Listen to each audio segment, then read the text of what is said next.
Showbiz fanatics, abay Alden Richards and Miss Catherine Bernardo tinaguri ang king and queen ng isang prestigious event. Kampo ni Daniel abay nang gigigil sa inggit ang lahat ng yan. But before that, if you haven't subscribed yet to my YouTube channel, please don't forget to like, share, and subscribe at hit mo na rin ang notification bell for more showbiz updates. Bago tayo magpatuloy, of course, nais ko po muna magpasalamat sa lahat ng mga legit viewers, subscribers, at lahat ng mga legit na nagmamahal at sumusubaybay sa mga videos natin. Maraming salamat po. And for today's video, kung hindi nyo pa po napapanood, si ito pong isang premyadong direktor na si Mr. Director Jose Javier Reyes ay nagsalita na patungkol sa pagtanggi niya na gawa ng pelikula or pagsamahin sa isang pelikula si Catherine Bernardo at Daniel Padilla. At ang pinaka-major reason, panoorin nyo po yan sa ating pong showbiz channel dito sa Dareds channel. And for today's video, to ng dahil number 1 trending at pinag-uusapan ngayon itong si Alden Richards sa X na dating Twitter. Number 1 po siya, celebrity trending Alden Richards. Ayan. So dahil po dito naganap tayo ng anong abang rason bakit po talagang pinag-uusapan ngayon si Alden. Ayan po yan, celebrity trending Alden Richards na meron pong 4,536 posts about dito kay Alden Richards dahil bukod po doon po sa isang announcement na kung saan si Alden Richards po ay mag-host ng isang most prestigious event, yung pagsasali ng Corona. Alden Richards to join Bonnie Gabriel as host of Miss Universe Philippines 2024 Coronation Night. Alden Richards has been tapped anew to host the Miss Universe Philippines Coronation Night. The organization shared the exciting news on Wednesday, posting a photo of the Kapuso actor. Alden will be a co-host alongside with Miss Universe 2022 Bonnie Gabriel. The coronation event happening on May 2022 at the SM Mall of Asia Arena is looking to be a huge event. Among the performers are Lola Amor and Marina Summers. Reigning Miss Universe Philippines Michelle D will crown her successor, who will represent the country in the international pageant in Mexico. Miss Universe Philippines has been introducing the gorgeous ladies in the competition on social media with their official headshot, swimsuit photos, evening gown photos, and introduction videos. Last year, Alden also hosted the national pageant with Sian Lim. So inaasahan po natin na si Alden Richards na siyang bibida sa isang most prestigious event na gaganapin this coming May 22, 2024 sa SM MOA Arena. So, abangan po natin yan, And aside from that, of course, pinag-usapan din po si Alden Richards dahil po talagang nakaabang po siya palagi sa mga post nitong si Catherine, kasi may ipinost po si Catherine sa kanyang official Instagram account ng kanyang bagong endorsement.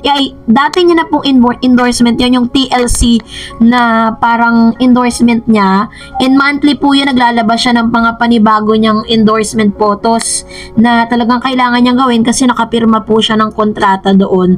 And makikita ninyo na ilang minuto pa lang ang nakakaraan ay nakalike na po agad itong si Alden, which means is talagang nanonotify si Alden Richards whenever Miss Catherine Bernardo is agad-agad talagang nagpo-post sa IG niya. Kaya naman ang dami nag-react patungkol sa bagay na ito. Ibig sabihin lang nito na talagang bantay na Alden Richards ang isang Catherine Bernardo. Pero mas kinakiligan at talaga naman pinag-usapan ito pong si Alden Richards at Catherine dahil sila po ay tinaguri ang king and queen sa isang prestigious na awards night or awardings ay isa si Catherine Bernardo at si Mr. Alden Richards na tinaguri ang king and queen ng showbiz dahil po sa mga awardees, kasi may mga awards po na ibinigay sa bawat mga directors, producers, and actors and actress, at si Alden at si Miss Catherine Bernardo nga ang tinaguri ang king and queen dahil po dun sa mga pelikulang kanilang ginawa. Talagang nasa list po sila. Si Alden ay tinawag na king, and then si Miss Catherine Bernardo naman ay queen. Na bagay na talaga nang gagalaiti ang ilan sa mga fans ni Daniel dahil hindi po natin nakita yung pangalan ni Daniel doon. Is this the manifestation or ito po ba talaga yung evidence sa totoo na ba yung balita na parang medyo nga daw na parang nanlamig yung ito pong karera ni Mr. Daniel Padilla mula nung naghiwalay sila. Box Office Entertainment Awards 2024, The Legacy Continues, May 12, 2024. So, yan po yung tatanggapin nila at 6 p.m. Henry Lee Theater, Ateneo de Manila University. Official list of winners: Box Office Phenomenal Star, Philippine Cinema, Ding Dong Dantes and Marian Rivera sa pelikulang Rewind. Box Office King, Alden Richards, 5 breakups in a romance. And Box Office Queen naman si Catherine Bernardo, A Very Good Girl. So, ibig sabihin, may panibago na naman po tayong ayuda na makikita dito po sa kanilang gagawin pong awards night dahil na paniguradong nandyan po si Alden Richards at si Miss Catherine Bernardo na tatanggap ng kanilang prestigious award. Biruin mo, Box Office King and Box Office Queen.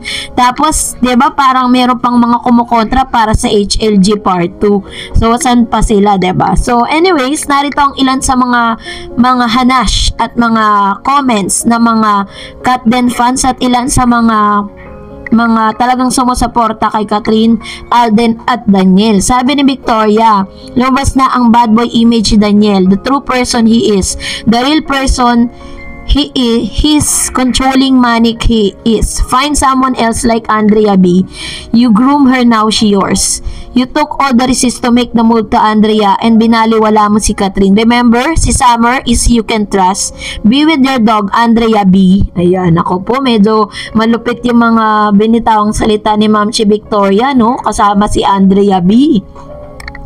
Na siyang itunuturo isa sa mga third party, no? Pero alam niyo po, ang mga pangyayari kasi na yun, parang wala ni isa man sa kanilang nagpaliwanag what is the truth behind that. Kaya hanggang ngayon yung allegation nandun pa din. Sabi naman po ni Ineng Cadano, wag mo nang guluhin si Catherine. Maraming tao maliligayahan, lalo na ang Bernardo family. Pag di ka na nila makita, wala nang pag-uusapan, tatahimik na ang media. Di na sila kita. Kung meron kang business dyan, ka na lang magiging masaya na si Catherine pag hindi ka niya makita. At wala ring mabalitaan sa'yo. So parang sinasabi ni Ma'am si Ineng Cadano na totally maglaho na si Daniel Padilla. Pero parang malabo po yun kasi nasa iisang industriya sila eh. Sabi naman ni Danilo Caseria, tawa ko ng tawa sa'yo, Daniel. Di ka pa natuto. Kahit anong gawin mo, wala ka lang magagawa pa. Mag-move on ka na lang. True. Alam niyo po ba na dun sa pagkanta niya lang sa birthday niya at gumawa siya ng poetic messages para dito kay Catherine, mas lalo po lang niyang pinababa at pinakita na sobrang natitrigger siya at sobrang silos na silos siya kay Alden Richards dahil po dun sa sinabi niya na napamura pa siya at sinabi niyang may kapiling ng iba si Catherine. So anyways, kayo na po ang humusga. Mag-comment lang kayo sa comment section. And that's it for today. For more videos and updates, please don't forget to like and subscribe. And please don't forget to follow my Facebook page, DarEdsTV. God bless everyone!